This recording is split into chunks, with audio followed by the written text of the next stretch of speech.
बहुत समय पहले उज्जैनी का राजा विक्रमादित्य अपनी न्यायप्रियता और बुद्धिमानी के लिए प्रसिद्ध था। एक दिन उसके दरबार में दो व्यापारी पहुंचे। दोनों व्यापारी एक ही संदूक पर अपना अधिकार जताते थे। संदूक सोने और रत्नों से भरा हुआ था। पहले व्यापारी ने कहा, महाराज, यह संदूक मेरा है। मैंने इसे कई वर्षों की मेहनत से भरा है। दूसरा व्यापारी झूठ बोल रहा है। दूसरे व्यापारी ने कहा, नहीं महाराज, यह संदूक मेरा है। पहले व्यापारी ने इसे धोखे से मुझसे चुरा लिया है। कृपया न्याय करें। राजा विक्रमादित्य ने दोनों की बातें सुनी और कहा, मैं इस संदूक का मालिक तय करने के लिए एक परीक्षण करूंगा। उन्होंने सैनिकों से संदूक को खोला और उसमें से सोना और रत्न निकालने का आदेश दिया।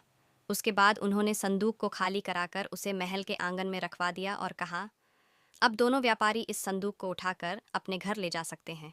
पहला व्यापारी तुरंत संदूक की ओर भागा और उसे उठाने की कोशिश करने लगा, लेकिन दूसरा व्यापारी चुपचाप खड़ा रहा। राजा विक्रमादित्य ने मुस्कुराते हुए कहा, यह संदूक दूसरे व्यापारी का है। दरबारियों ने आश्चर्य से पूछा, महाराज, आपने यह कैसे तय किया? राजा ने उत्तर दिया, जो व्यक्ति संदूक के अंदर का धन देखता है और उसे अपना मानता है, वही उसका असली मालिक होता है। दूसरा व्यापारी संदूक के अंदर के धन के प्रति चिंतित था, जबकि पहला व्यापारी केवल संदूक पर ध्यान दे रहा था। यही प्रमाण है कि असली मालिक दूसरा व्यापारी है।